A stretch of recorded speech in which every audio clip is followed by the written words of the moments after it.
Legal. Então, assim, nossa missão é ser uma igreja viva, que adora, acolhe, serve e conduz pessoas para um relacionamento autêntico com Cristo. Para isso, a gente tem alguns valores. Quais são os valores que a gente tem, que a gente define aqui? A gente quer ser uma igreja que é dirigida e direcionada pelo amor de Cristo, com paixão uns pelos outros e principalmente por aquelas pessoas que ainda não têm Cristo. Uma igreja orientada e focada em pessoas. Deixa eu dar um exemplo para vocês. Quando eu comecei a frequentar essa igreja aqui em 93, aconteceu uma cena assim, hilária. Eu cheguei aqui na igreja de noite, como vocês, assim, essa hora, cheguei aqui, a igreja estava toda escura, fechada. Aí eu cheguei na porta da igreja, tinha um rapazinho tomando a conta. Aí eu falei assim, moço, que horas começa o culto? Aí ele falou, não vai ter culto hoje. Eu falei, como assim, uma igreja não vai ter culto à noite? Não, sabe o que é? É que está tendo o final do Palmeiras de São Paulo, e o pastor pegou todo mundo da igreja, botou num ônibus, tem um monte de cadeira cativa, foi todo mundo para o Morumbi. Aí eu fiquei assim, como? Duas coisas estranhas. Aí depois eu tive a oportunidade de conversar com o pastor Ari, e ele me disse assim, nunca a nossa igreja desenvolveu tanto espírito de união, de partilha e de visão com pessoas diferentes, compartilhando a mesma fé e testemunhando isso para os outros. Eu falei, meu Deus, eu tenho que aprender tanto de ti ainda, Senhor. Porque com todo o meu legalismo, eu esperava que o formal vencesse. E nós temos um Senhor que diz que o sábado não foi feito por causa do homem, né? Não foi isso? Ou é o contrário? É o contrário, gente. As pessoas foram feitas acima dos rituais. Essa é a ideia. Então, focado em pessoas, desenvolvendo humildade, então a gente tenta, sempre que possível, não se exaltar, né? Uma igreja que serve a comunidade, serve para dentro, e ser exemplo e buscar ser exemplo. Baseado nesse modelo, a gente desenvolveu para esse ano o tema do discipulado. A gente quer viver como discípulos e não como fãs de Jesus. Quem já tem ouvido os sermões deste período agora, tem ouvido muito o pastor Isaías falar sobre isso. Que a gente não quer ser só um admirador de Cristo. Assim, pô, esse cara era muito legal. Mas a gente quer ser seguidor dele, andar nos passos dele, pegar a cruz dele e admitir que isso é nossa missão de vida. E compatibilizar o que nós cremos, que é aquele Deus que nos salvou, com aquilo que nós fazemos, andando. Se alguém quer ser meu seguidor, negue-se a si mesmo, tome a sua cruz e me siga. Essa é a ideia central. É isso que a gente está desenvolvendo para esse ano. Para isso, a gente tem que descobrir o que a gente crê. E eu vou caminhar com vocês agora nesse sentido. Vamos trabalhar primeiro quais são os temas mais importantes do pensamento cristão. Se isso a gente discordar, dificilmente você vai se adaptar muito bem aqui na igreja, que é o que é salvação e o que é graça. Eu creio que não vão. Para isso, eu vou falar uma coisa para vocês. Mateus 25, tudo junto. Quando o Filho do Homem, com todos os anjos, e assentar-se a seu trono, glória celestial. Todas as nações serão reunidas diante dele, e ele separará umas das outras. O pastor separa ovelhas e bodes. Colocará ovelhas à sua. Eu quero dizer com isso nenhum de nós tem essa condição de julgar nada. A gente é nada mais do que pó da terra. E por mais que a gente tente julgar, e por mais que a gente tente colocar qualquer tipo de consideração, é assim, o Senhor no final vai dar a palavra. Mesmo que a gente ache, e é isso que eu queria que você colocasse aqui, qual é a sua opinião. Por isso a gente vai trabalhar. Para a gente entender isso direito, a gente vai ter que trabalhar aqui um conceito. E o conceito é qual? Eu preciso entender o que a gente crê sobre salvação. Como é que a gente crê essa dinâmica? E aí eu vou falar coisas que vocês todos já sabem, mas eu queria reforçar com vocês para que isso fique claro. A primeira coisa tem muita gente que parece cristão e não é. Então, assim, seguir regra e moral religioso não faz de você um cristão. Muito menos frequentar uma igreja, ser filho de cristão, se converteu num presídio para poder dar uma escapada, que nem as pessoas fazem usualmente, para depois dizer, sou crente, e depois a gente descobre que não tem nada disso. Seguir o modismo. Ser crente na minha época era alguma coisa que você falava assim com vergonha. Gente, eu sou crente. Ah, crente. Hoje em dia, você falar crente, as pessoas falam assim, que bacana, eu tenho que dizer, sou pastor, mas sou honesto, gente. Por favor, sou pobre, não tenho carro, estou pagando o meu carro ainda. Isso é uma vergonha. Mas é modismo. Virou moda. Agora todo mundo fala, eu sou gospel. Aí daqui a pouco vai ter escola de samba gospel, vai ter uma coisa estranha, né? Então, misericórdia. Vamos embora. Usar vocabulário e roupa de crentes também não faz de você um crente. Receber batismo não faz de você crente. Fazer boas ações, muito menos acreditar que Jesus existiu como um fato histórico. Gente, uma vez eu estava conversando no meu trabalho, eu trabalho não sou pastor de tempo integral, trabalho com TI. Eu trabalho com SAP, sou consultor, e eu estava almoçando com um pessoal, que a gente conversando, batendo papo, e de repente uma pessoa fala assim, eu sou cristão. Ela fala, que legal, mas eu não creio no Novo Testamento. Eu fiquei assim, hã? Como assim, não creio no Novo Testamento, não creio na verdade? Não, eu sou cristão, mas sou cristão do meu jeito. Eu quase que eu disse assim, eu tinha uma triste notícia para te dar. Tá? Mas Jesus Cristo sem o Novo Testamento é só sua opinião. E seguir sua opinião não vai levar a lugar nenhum, porque você é limitado. Ou, como diria Jean-Paul Sartre, nós somos escravos das nossas decisões. E quando a gente é escravo das decisões, o que a gente consegue com isso? A gente só consegue se frustrar. Só, então somente isso. O que é a Bíblia? Primeiro, a gente tem que entender para que serve. Você foi salvo por quê? João, meu pessoal, vocês comprados.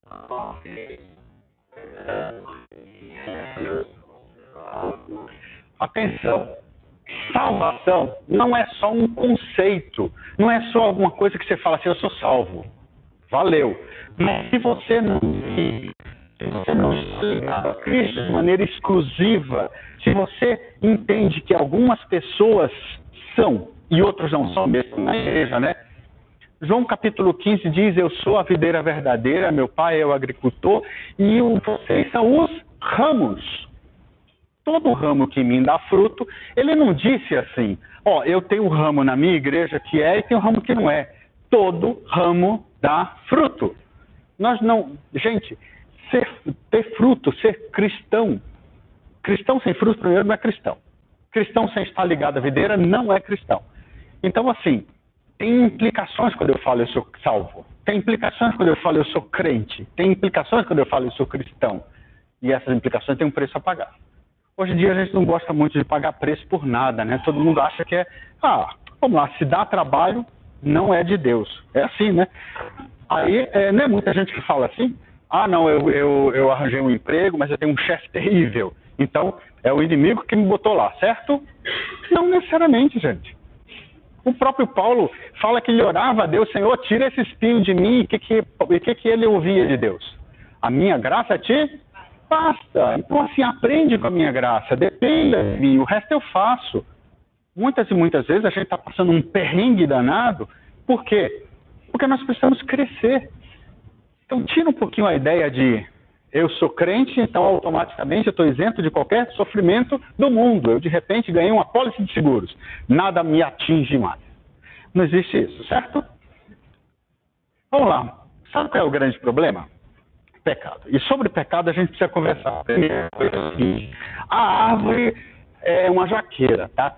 Disseram uma coisa errada para vocês, mas eu duvido que seja, mas é um negócio muito bom. Era uma jaqueira, uma jaca, aquela coisa estranha, ruim. Ela já foi boa. Hoje ela tem aquele cheiro, eu não suporto jaca. Eu brinco com a minha esposa, toda vez que ela adora jaca, eu não gosto. Vamos falar sobre a jaqueira, certo? Como é que aconteceu a história da jaqueira? Bom, vamos lá. Vamos entender o pecado original. O pecado original é assim. O Senhor Deus ordenou ao homem, coma livremente qualquer árvore do jardim, mas não coma da jaqueira, que é o conhecimento do bem e do mal.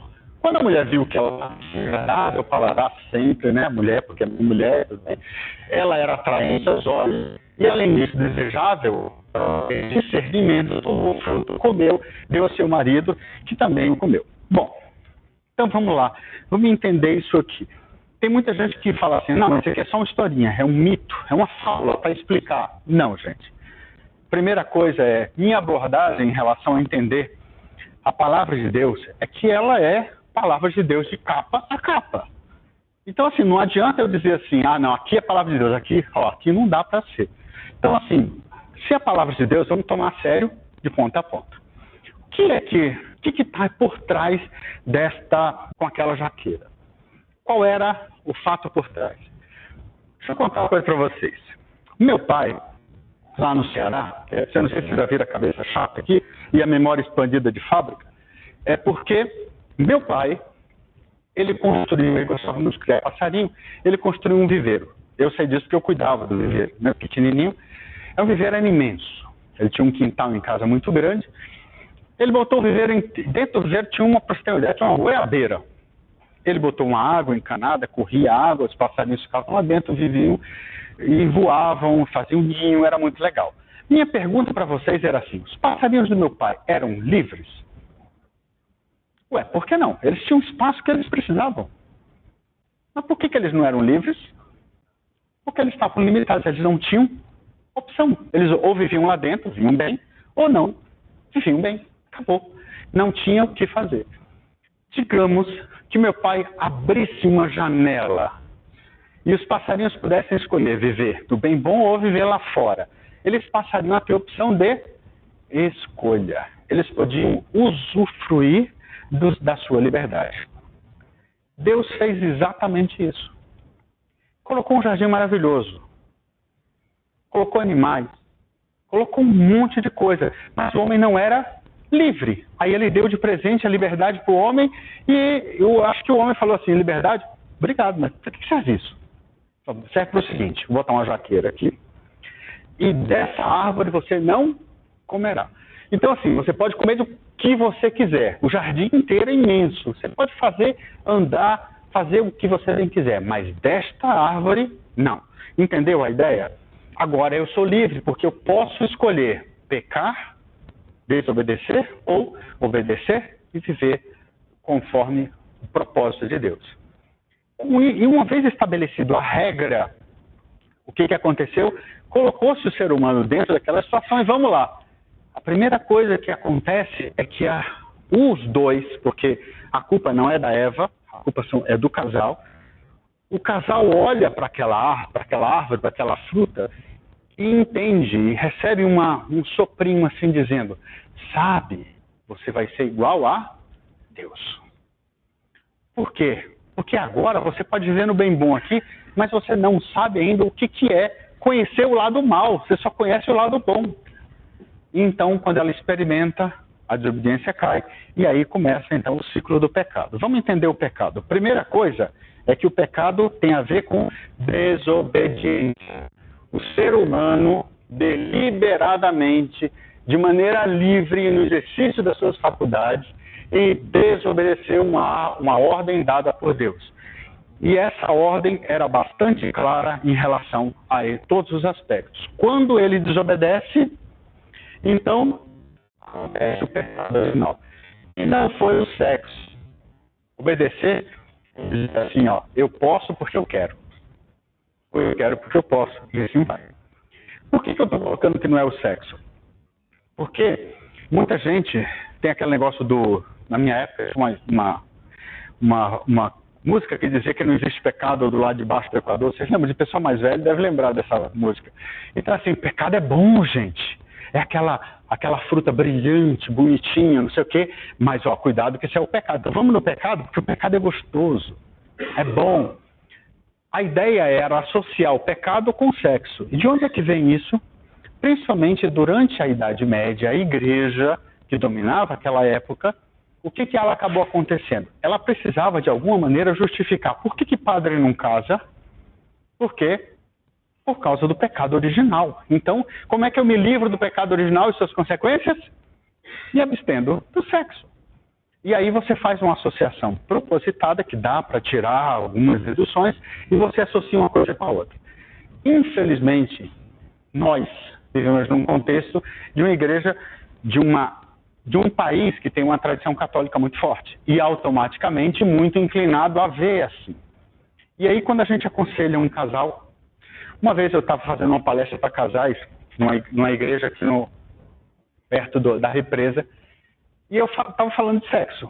E aqui, gente só de casais, falando um pouquinho, conversando, eu e minha esposa, a gente fazendo a palestra, dizendo não sei o quê, que a vida sexual tem que ser divertida, pai, bola, solteiros tem que ser divertida, casados tem que ser divertida, e solteiros guardem-se para você descobrir o quanto você pode desfrutar o sexo conforme a Bíblia, conforme a palavra diz. E você casado, desfrute conforme a Bíblia fala, faça do seu leite alguma coisa extremamente divertida. Pois bem, eu estou falando isso, e aí um diácono levanta, diácono naquela época usava terno, gravata, né? E aquela gravata xadrez, né? Com aquele terno bem verde, assim. Ele levanta e fala assim, pois eu nunca vi a minha esposa sem roupa. Eu fiquei pensando, quando eu olhei para os 6 filhos dele, dizendo, meu Deus do céu.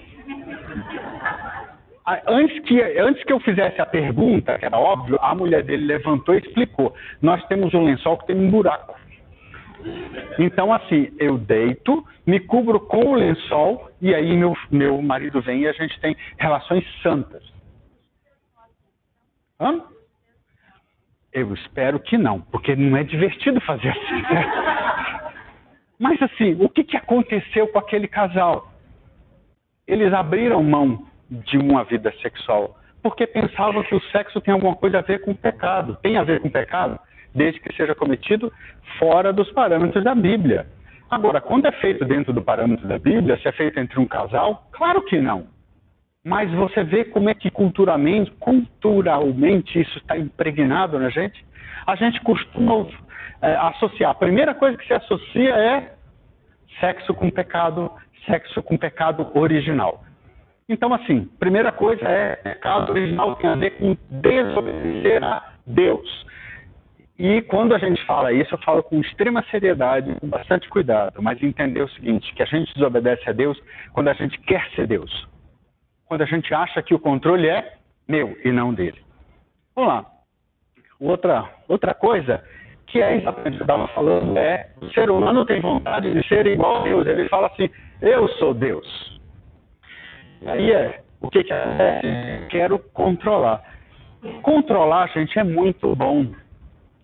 Pais, vocês têm filhos? Fala para mim, quando o seu filho fala assim, não, eu vou namorar não com aquela pessoa lá, não com a Mariazinha, como vocês querem, mas eu vou namorar com a moça que é considerada a pessoa pior fã dentro da família, da comunidade. O que você faz? Fala, não, de jeito nenhum, nunca, jamais você fará isso.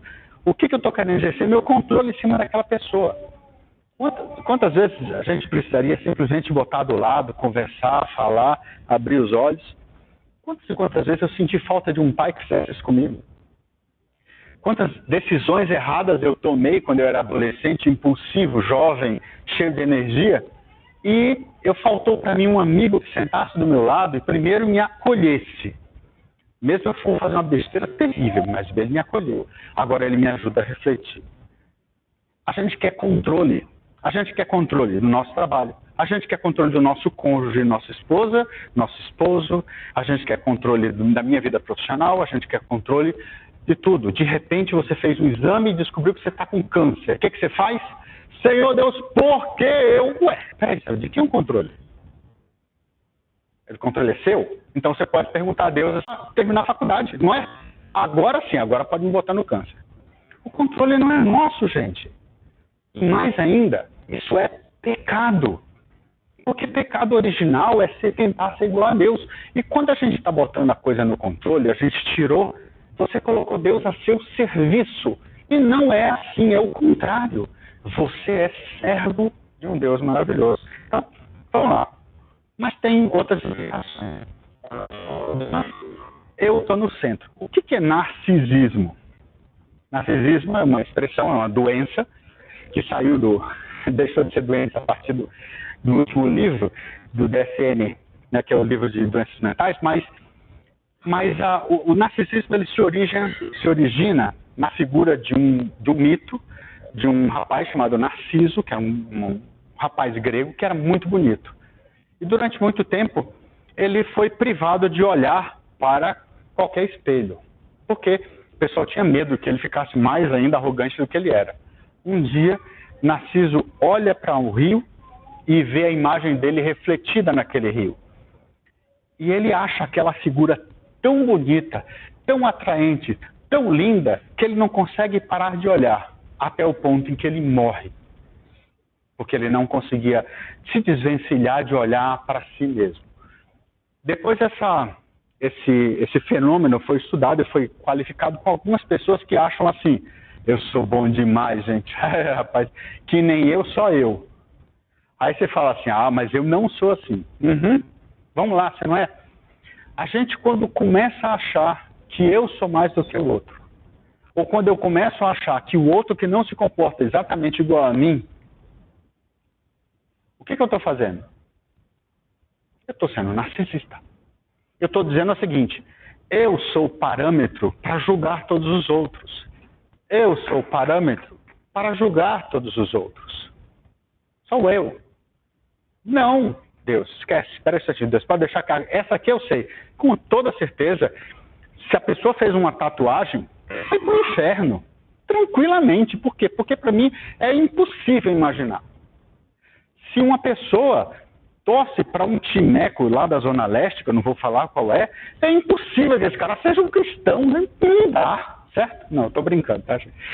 É porque eu prefiro torcer para alguma coisa mais esverdeada, mais assim, tá? Tem a ver, mas tudo bem, vamos deixar isso para lá, né? Isso não é assunto, fecha parênteses. Quantas e quantas vezes é o meu parâmetro que eu empurro em cima dos outros?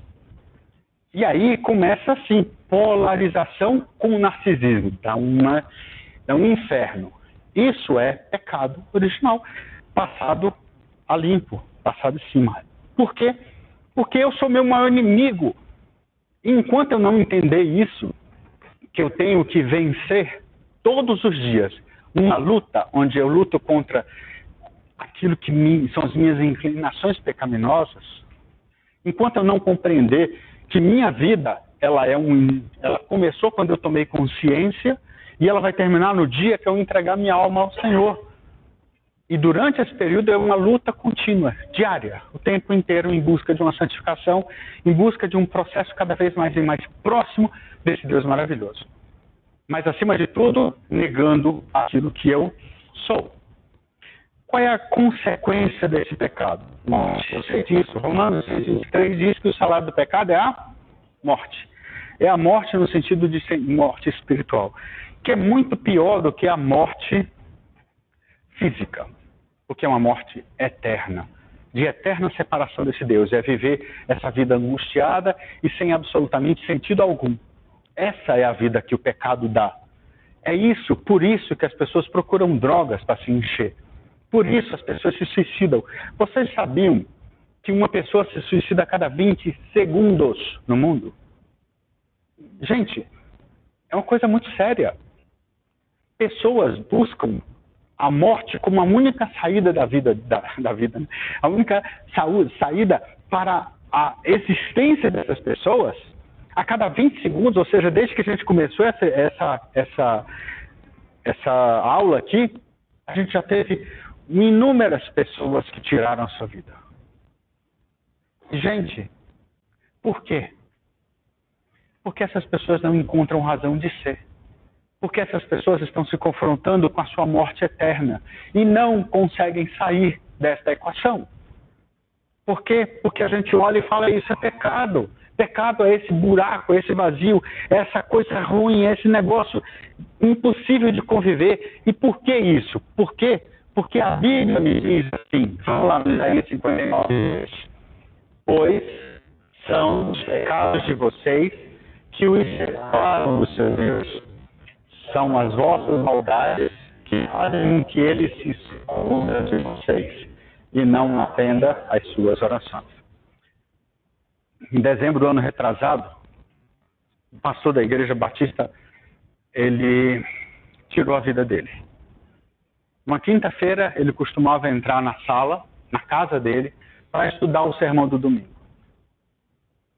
Ele entrou, como sempre fez, despediu da mulher, fechou a porta, e como a mulher demorou muito na hora do almoço, quando ela abriu, encontrou ele enforcado. Aí você fala assim, mas era um pastor. Mas era uma pessoa que era servo de Deus, que pregava, que falava, que fazia maravilha, que tinha uma família de margarina doriana, assim, sabe? 2 filhos maravilhosos. E o que aconteceu? Ele não entendia mais um Deus, porque ele não conseguia mais se comunicar. Ele falava vazio. Ele se colocava diante de Deus e parecia que ele estava se colocando diante da parede do quarto. Essa angústia foi aumentando. Então, assim, antes de qualquer coisa, eu queria dizer para vocês que depressão não é tristeza. Depressão é uma doença.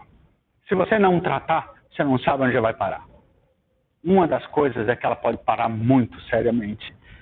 Por isso é que a igreja também precisa acolher quem está passando por problema, dificuldade, necessidades. E a gente está aqui para isso. Igreja é isso. Porque eu entendo que o pecado destrói a imagem de Deus na pessoa. E se destrói, ela vai sentir coisas terríveis. Porque esse pecado, você continua sendo pecador. Gente, se converter é uma coisa maravilhosa. Mas se converter não significa que você está isento de qualquer sofrimento. Você pode estar exposto também por conta de alguma tendência, seja ela genética, seja ela ambiental, seja ela circunstancial, que vai lhe fazer sentir o pecado mais de perto. Ou seja, uma opressão demoníaca. Pode ser. O inimigo também não fica feliz quando você está lá. E sobre isso, uma vez eu estava dando aula de novos membros, em outra igreja. E eu estava falando, novos membros são pessoas que nunca foram crentes, né? Então, estamos lá na classificação, até como eu estou falando. E tinha uma moça que ela levantou a mão assim e falou, posso fazer uma pergunta? Eu estava explicando, falei para ela tudo isso. Ela falou assim, Satanás sabe que você está salvo? Ele sabe, claro. Ele sabe porque ele viu você se converter. Ele sabe que ele já está derrotado? Sabe, a Bíblia diz em Apocalipse que ele sabe que ele está destinado para o lago de fogo e inferno. Por que ele me tenta?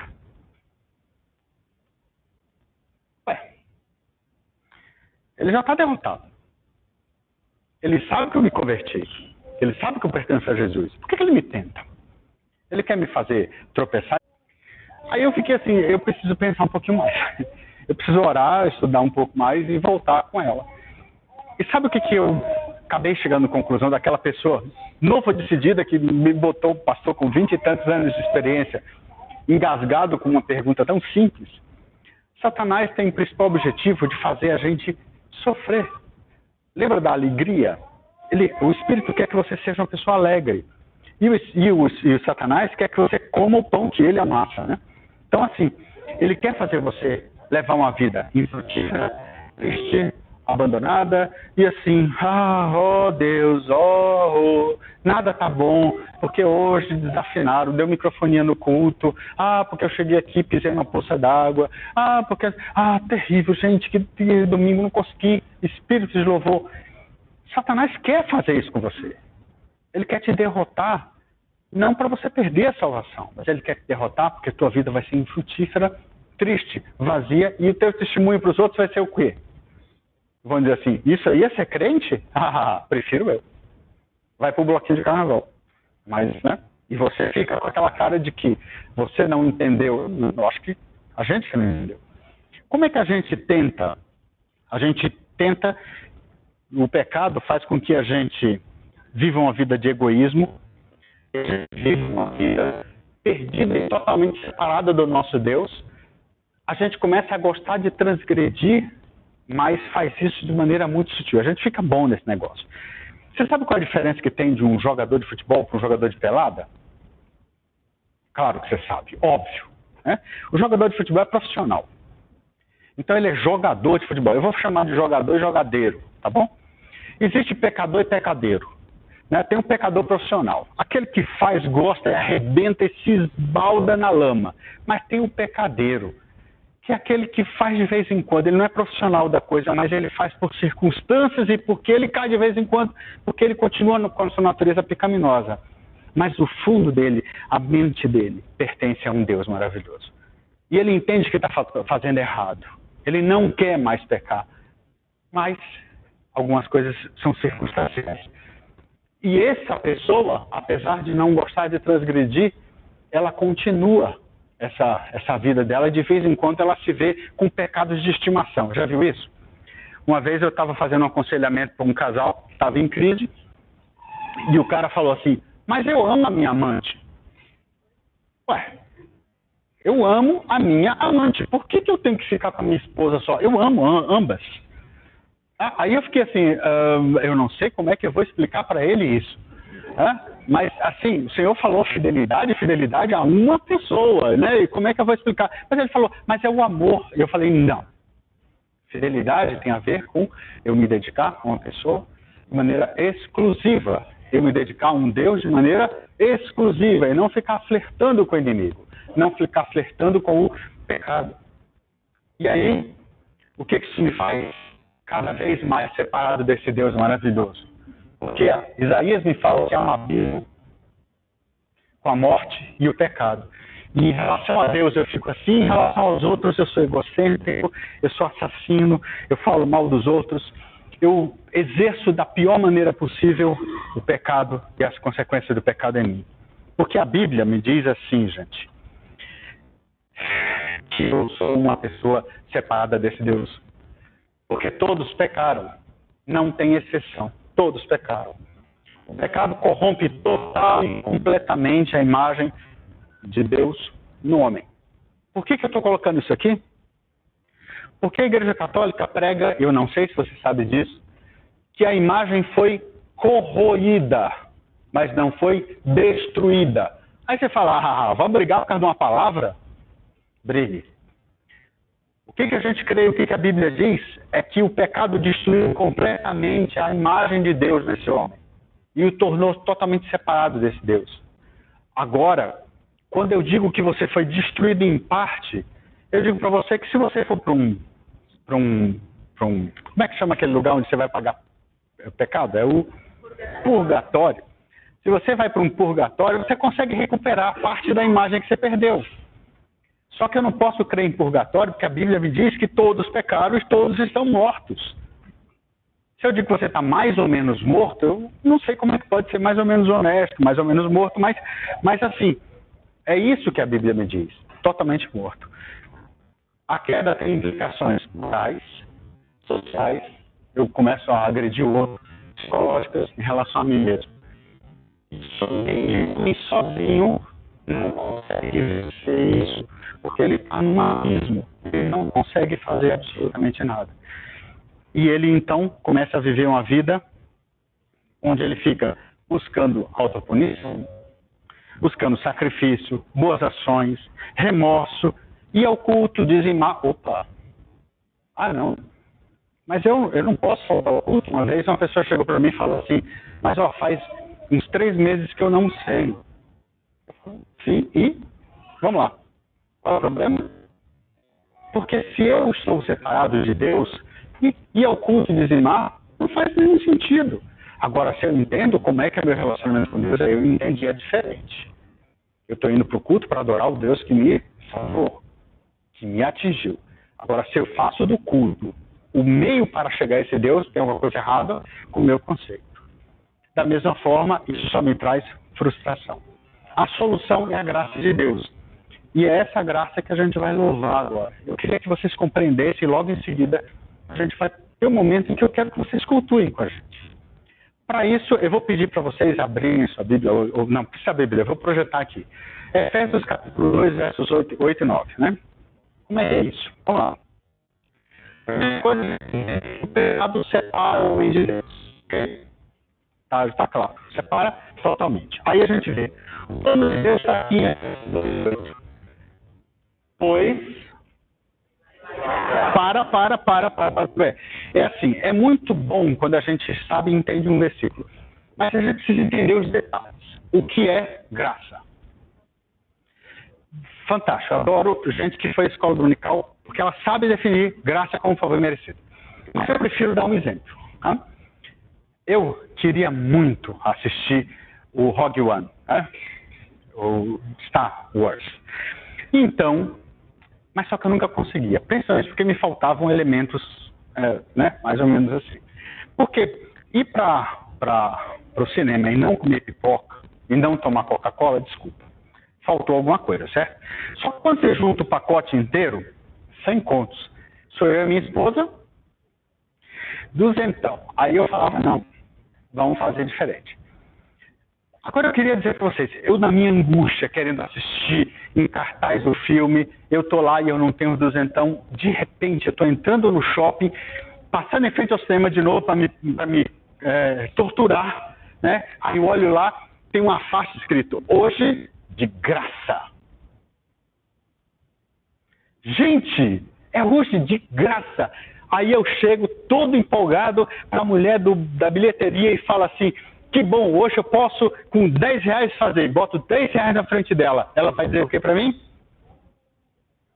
Cara, é de graça. Eu falo para você, tá bom. 10 reais não dá, mas eu tenho uma Mont Blanc aqui que eu ganhei há muito tempo. Vamos fazer 10 reais não, mas eu boto uma Mont Blanc, topas. Ela vai dizer o que para mim? É assim, seu tonto, merecer entrar no cinema. Porque eu quero. Como é que eu faço? Entre. Você precisa entrar. Então, assim, graça significa isso. É de graça. Vamos começar de novo. Vamos lá. Pois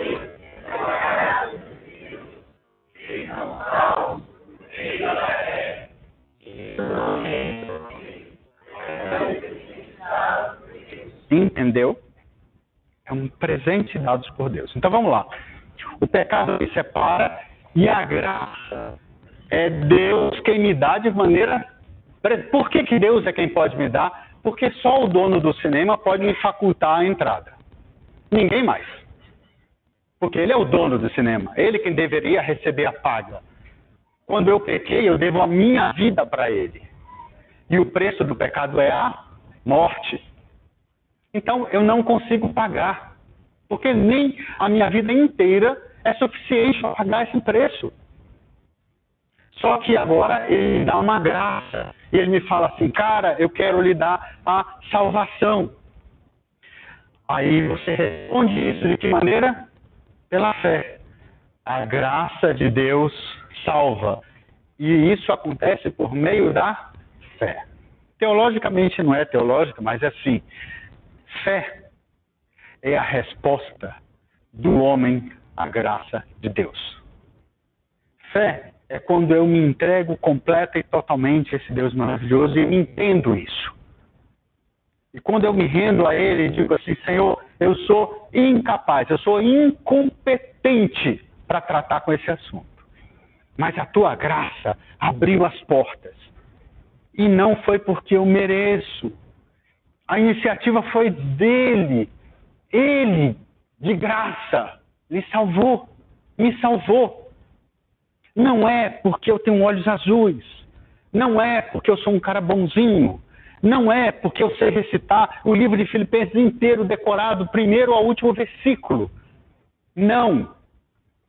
Ele fez isso porque ele amou a cada um de nós. Amém? Vamos dizer isso de uma forma especial para esse Deus maravilhoso? Vamos dizer para esse Deus que essa graça faz diferença em mim?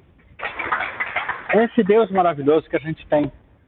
Esse Deus maravilhoso que a gente celebra, essa salvação maravilhosa que só Ele nos dá. Quando a gente pode louvar, e eu faço questão de ter um culto, dizer para vocês, isso não é uma aula. A gente não está derramando aqui informação.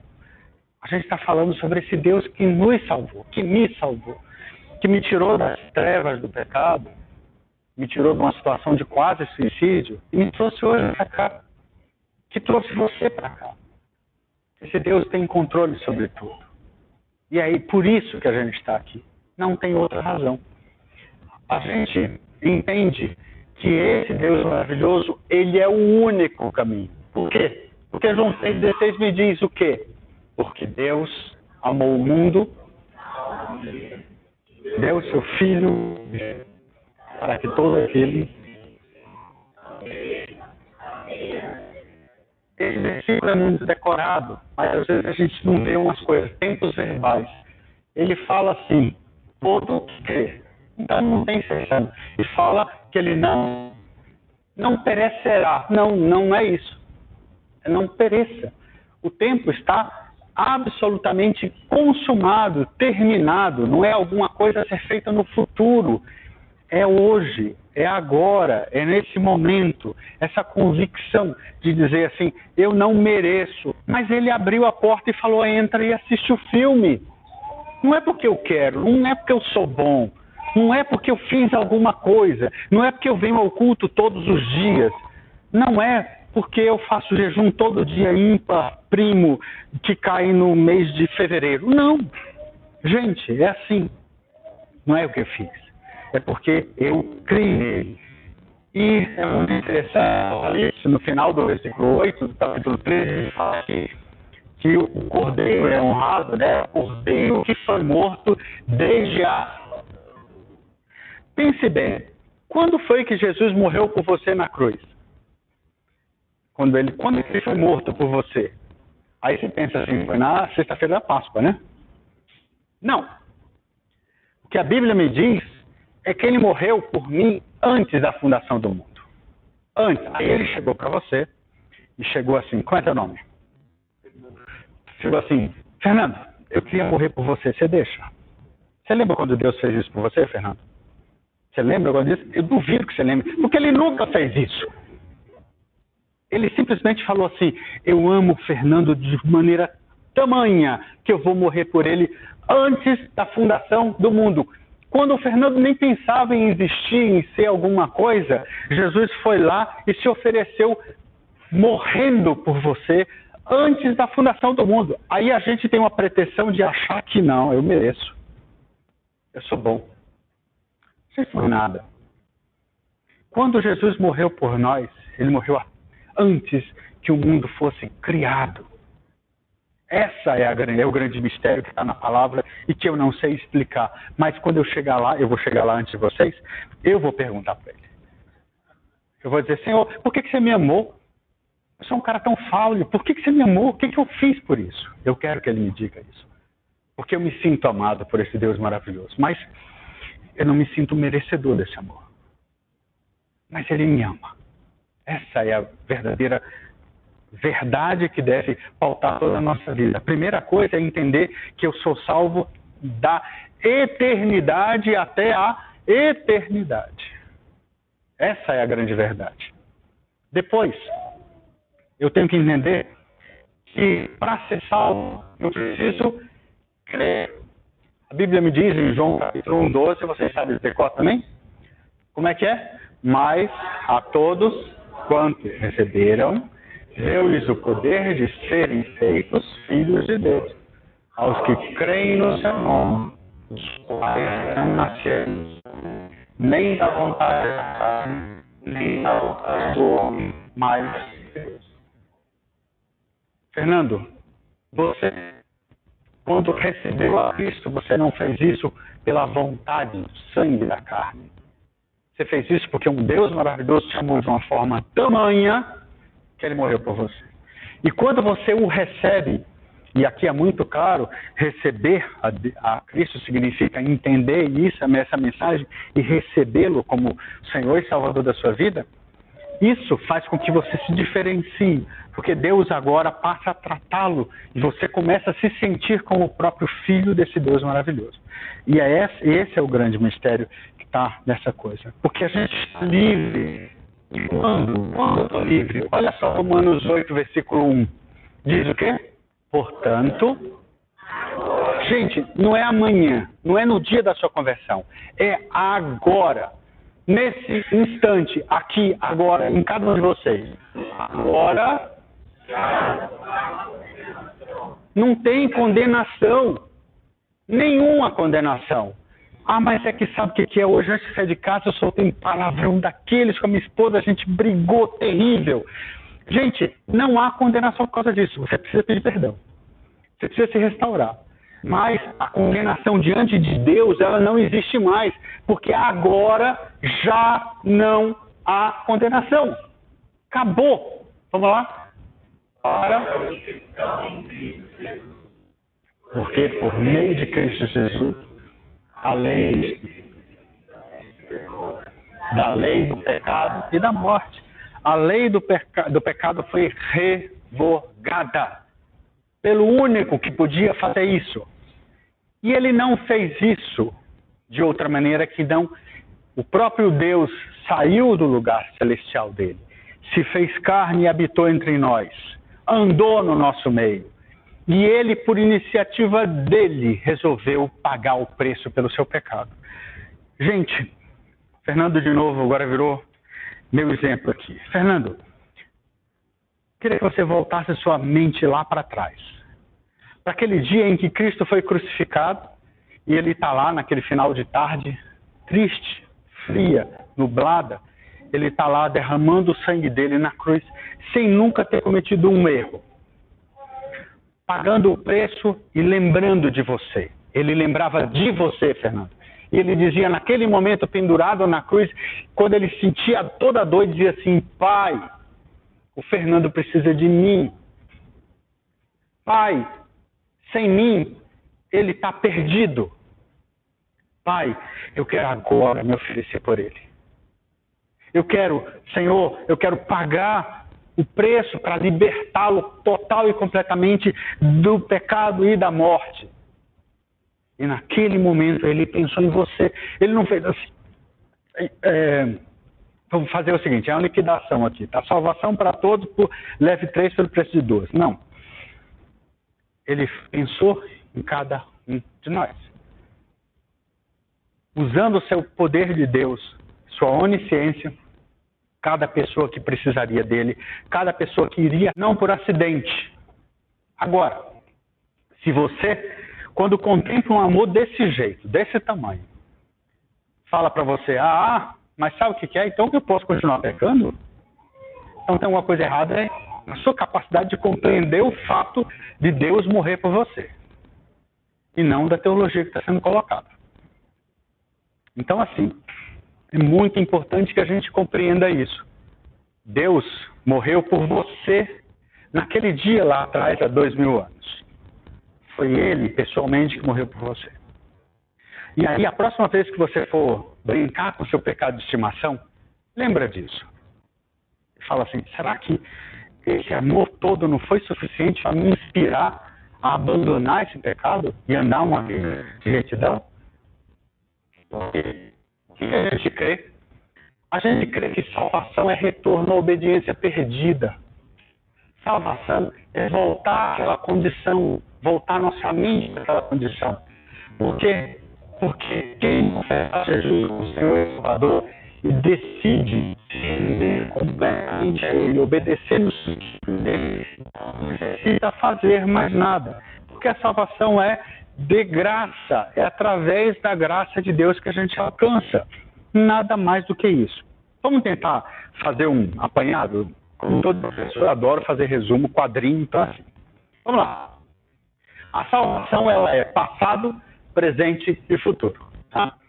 Ela é passado quando? Quando Cristo morreu por você desde a fundação do mundo. Salvação é presente porque na cruz, na história, num dia específico da história, ele morreu por você. E ela é futura por quê? Porque quando Cristo retornar, ele vai reunir todos aqueles por quem ele morreu. E nós vamos se encontrar com ele nos ares. Não importa se você já estiver morto ou não. Nós vamos ser abraçados por esse Deus maravilhoso. Então a salvação tem um sentido passado, presente e futuro. Mas o meu dia a dia, depois que eu sou salvo, ela tem um impacto. Porque no passado, no dia da minha conversão, eu fui atingido por esse Deus e eu aceitei esse Jesus. Mas no presente, hoje, agora, nesse momento, através da ação do Espírito Santo, ele age em mim, me lembrando de vez em quando que, olha, aquele site lá não é muito legal, cara. Aquela palavra dura não é muito legal. Aquele costume que eu falo assim, mas eu sempre fui assim, gente. Síndrome de crente Gabriela é uma das piores coisas que eu conheço. Sabe aquele que fala assim, eu nasci assim, eu cresci assim, eu vou ser sempre assim, Gabriela. Não. Você pode ser mudado porque o Espírito Santo quer transformar você. Mas você pode se negar a isso porque Deus respeita a sua liberdade. O que você pode fazer agora, nesse momento, é entender isso. Eu tenho o Espírito Santo agindo agora, nesse momento presente aqui, entre nós. Me inspirando a isso. E no futuro, no dia da minha morte, eu vou ter a tranquilidade de encontrar esse Deus. Deixa eu contar para vocês, de novo mais uma história. Aqui, nesse lugar aqui. Terça-feira, quarta-feira, na verdade, eu enterrei um grande amigo. Pastor, querido, companheiro meu. E coisa muito interessante. Ele estava lutando há 2 anos com câncer, que atacou o fígado dele de uma maneira muito agressiva mesmo. E quando foi semana passada, ele teve um febrão, foi internado no Hospital do Servidor, e essa febre atingiu de maneira total, e o médico falou assim, você vai para a área de paliativos. Faz ideia do que é isso? Você vai para um andar, esperar morrer. E o que eles fazem lá, paliativo? Eles lhe dão um remédio para dor. Para que você possa esperar a sua morte sem sofrimento. Mas todo mundo que entra na área de paliativo sabe de uma coisa. Acabou. O juiz acabou de levantar a plaquinha me dizendo que eu tenho só mais 3 minutos. Acabou o tempo. A família desse querido ia encontrar com ele para passar os últimos momentos. E sabe o que eles faziam? Cantavam. Cantavam corinhos. Cantavam hinos. Louvavam a Deus em 4 vozes. E os médicos mandaram chamar o capelão. Dizer assim, eu não consigo entender. Mas tem uma família lá que sabe que está com uma pessoa morta, que é só uma questão de tempo de consumar. E eles estão louvando de maneira alegre, de tal maneira que as pessoas saíam do quarto para ouvir o pessoal cantar. Que os faxineiros faziam questão de alterar a hora de ir limpar o banheiro, porque eles queriam ouvir a família cantando. E quando o caixão dele estava aqui, ele veio a falecer, ele pediu para que cantassem. E a gente cantou. E a gente cantou a vitória que a gente já tem em Cristo. A gente já cantou o Deus maravilhoso que a gente tem. Você sabe quando é que a gente consegue fazer isso? Porque eu tenho certeza de que no dia da minha morte, eu sei que a salvação vai se efetivar. Porque no momento seguinte eu vou me encontrar com esse Deus maravilhoso e ele vai olhar para mim, me abraçar e vai dizer assim, vem bendito. Porque sobre o pouco você foi fiel. Então sobre o muito eu vou te colocar. Isso me inspira. Isso me dá força para continuar vivendo. Mesmo vivendo aqui na ala dos terminais. Eu estou vivendo meus cuidados paliativos também. A única diferença é que ele chegou mais cedo. Ele teve esse privilégio de hoje agora estar no pé de Paulo perguntando aquilo que eu falei assim. Paulo, o que você queria dizer aqui em 1 Coríntios? Que eu não consigo entender isso aqui. Um dia vou ser eu. Que vou estar lá também. Eu peguei a minha senha e vou chegar para ele e vou dizer, explica aí, Paulo. Com toda certeza. Por quê? Porque eu creio que a salvação foi suficiente para isso.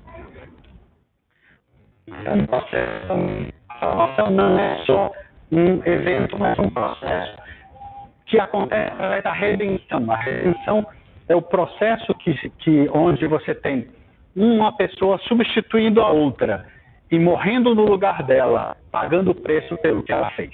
Redenção, eu fui redimido da consequência do pecado. Por quê? Porque alguém pagou o preço por mim. Porque eu sozinho não tenho saldo na minha conta bancária a pagar. Mas Jesus tem. No passado ele fez isso. O presente atual, qual é o momento que eu estou vivendo? Eu vivo um momento da santificação, não da salvação. A salvação já se consumou. Agora eu estou no momento da santificação. Eu estou me aperfeiçoando no meu conhecimento desse Deus maravilhoso. Eu estou me aperfeiçoando cada vez mais e mais na prática dessa fé. Eu estou cada vez mais e mais perto desse Deus maravilhoso, no sentido de dizer, eu quero andar na presença desse Deus. Isso é santificação.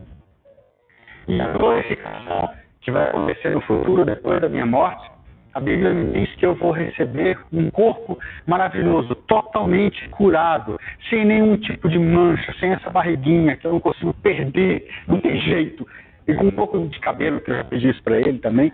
Mas assim, com toda certeza, alguma coisa glorificada, um corpo onde não há mais sofrimento, onde toda lágrima vai ser enxugada, onde não vai ter mais dor, onde não vai ter mais problema, onde eu vou viver, onde o leão e o cordeiro estão vivendo no mesmo campo, numa boa, porque não vai precisar nem de sol, porque a glória do Senhor vai resplandecer sobre toda a terra. Isso é a glória. No presente, a salvação ela é linear, ou seja, ela tem início quando eu me salvei, ou quando eu aceitei Jesus, e no fim, quando eu morrer. E o futuro, ela é eterna. Eterna significa que ela se inicia, mas não tem fim. É diferente entre o eterno e o infinito, tá? Infinito, ele não tem início e não tem fim. Deus é infinito e ele também é eterno. Tem início, mas não tem fim. Por exemplo, se uma coisa foi criada, um anjo, ele foi criado, então ele é eterno. Ele começa, mas ele não tem fim. Mas Jesus Cristo, ele é como o próprio Deus, não tem início, não tem fim. Eu sou o princípio, eu sou o fim. Eu sou o alfa, eu sou o ômega. Eu sou, antes do princípio eu já existia, e depois do fim eu ainda vou existir. Esse é um Deus, isso é Deus, o resto é conversinha. Então assim, esse é um Deus maravilhoso. Come. Isso tem uns slides mais para frente para a gente conversar, mas para antecipar a coisa a gente aqui crê que não, mas eu vou explicar por quê, tá? Antes que você comece a dizer assim, peraí, e aquele versículo? Calma, vamos lá, a gente vai chegar lá, tá bom? Mas o que eu queria dizer assim, primeiro, uma vez salvo, todo mundo, ninguém discorda disso, né? Salvo, ok? Salvo, ok. Bom, então assim, aí vem aqui uma pergunta, salvo, e daí? Acabou? Acabou mesmo? Só isso? Aí eu voltar. Lembra quando a gente falou no começo sobre o discipulado? A gente falou que discipulado é viver a relação entre o que a gente crê e o que a gente faz. O que a gente pensa e o que a gente acha. Isso é discipulado. Por isso, a gente crê que faz parte do processo natural de qualquer pessoa que se salva que você pense no próximo passo, ou seja, no que você vai fazer com isso. Eu sou salvo, beleza, e agora o que eu faço? Eu vou entender o próximo passo. E o próximo passo tem a ver com obediência. Quer dizer, eu tenho a graça, tenho a fé, e aí o meu próximo passo é o discipulado. Bonhoeffer é um teólogo alemão que viveu na Segunda Guerra Mundial, que eu gosto bastante. Ele tem um livro chamado Discipulado. E ele, nesse livro, ele fala assim, que graça barata é graça sem discipulado, é graça sem cruz, é graça sem Jesus Cristo vivo e encarnado. Gente, quando a gente pensar em graça e não pensar em discipulado logo em seguida, tem alguma coisa errada. Porque a graça pede para que o próximo passo seja necessariamente o seguir a Cristo. Não adianta dizer, eu fui salvo, beleza, estou jóia, acabou, resolvi o problema, mas o próximo passo é andar na presença dele. Lembra de Efésios 2, 8 e 9 que a gente leu? Pela graça, sois salvos por meio da fé? A maior parte das pessoas para no 9, ao 10. Faltou? 10 diz assim, Efésios 2, 10. Todo mundo junto? Por quê?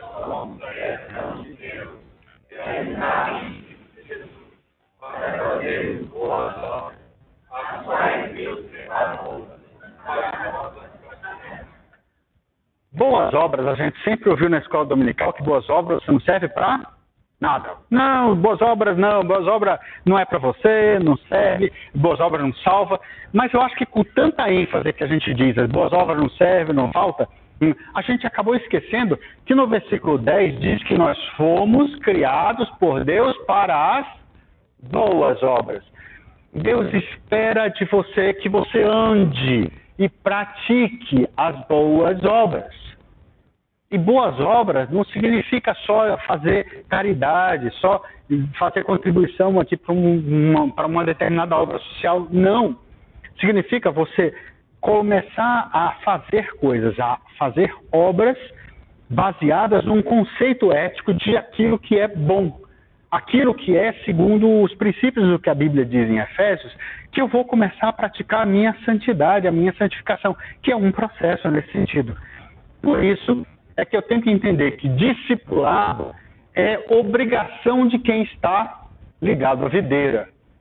Que produzir e dar fruto, gente, não é opção, não é assim, ó. Gente, todo mundo aqui foi chamado para ser crente, legal. Todo mundo foi chamado pela graça, legal. Todo mundo aqui respondeu com a fé, legal. Agora você pode dar fruto se quiser. Certo? Não.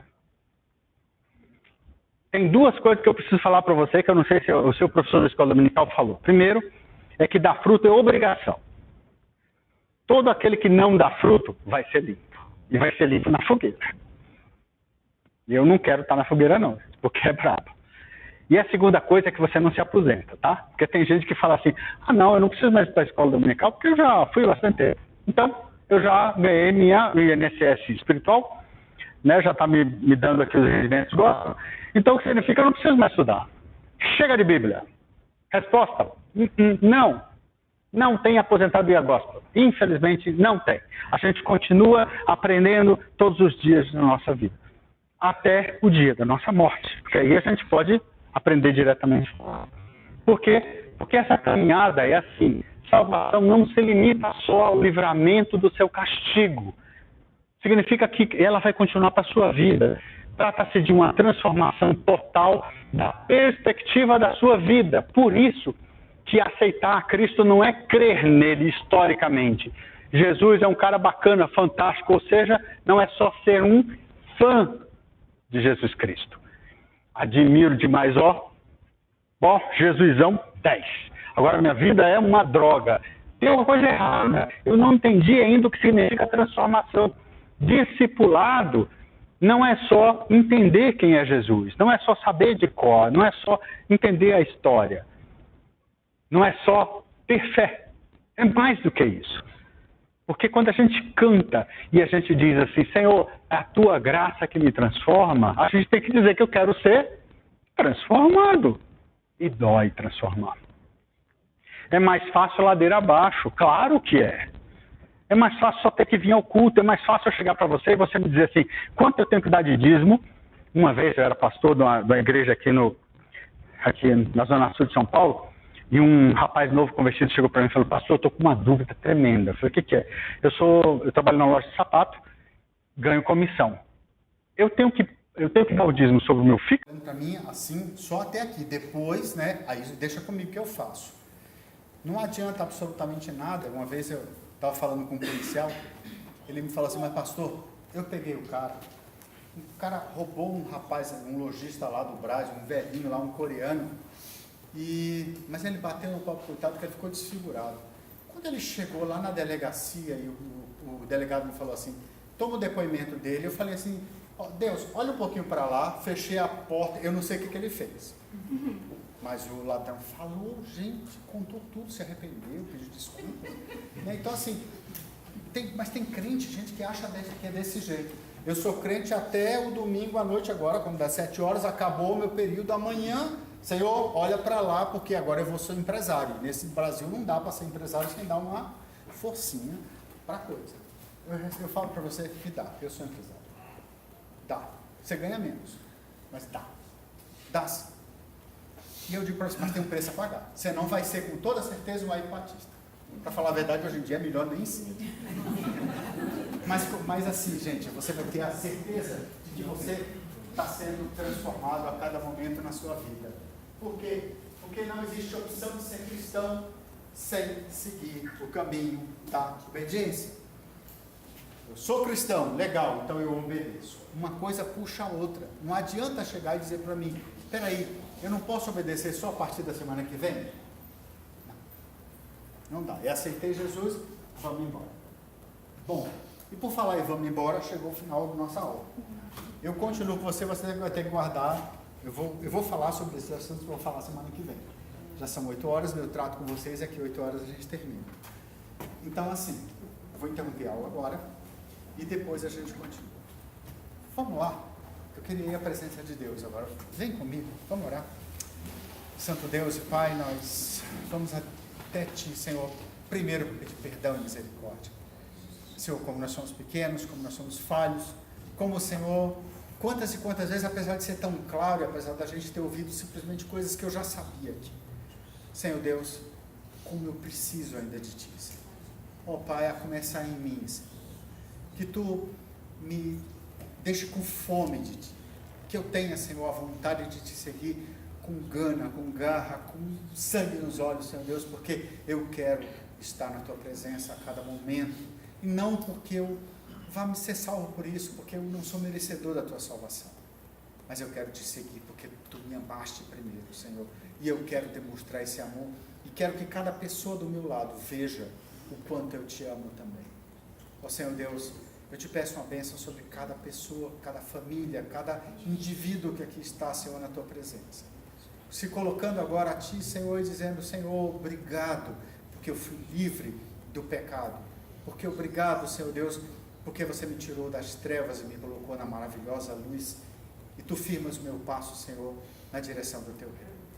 Santo Deus e Pai, abençoa, Senhor, as nossas vidas. Senhor, nos leve em paz nas nossas casas, nos dá uma semana maravilhosa. É o que eu Te imploro e Te peço, no nome santo de Jesus. Amém. Amém. Queridos, muito obrigado. Deus abençoe vocês. E semana que vem, a mesma bate-hora, né? 16h30, ou 18h30, a gente está aqui. Combinado? Não esqueçam de olhar o site, não esqueçam de entrar. O pessoal que não chegou atrasado, por favor. A gente tem um site, não tem www, vocês notaram, né? Não tem cc.bmb. Entrem no site. Olhem lá, vocês já estão cadastrados, seu e-mail é sua forma de acesso, tá bom? Não conseguiu, me avisa que a gente entra aqui. Até mais.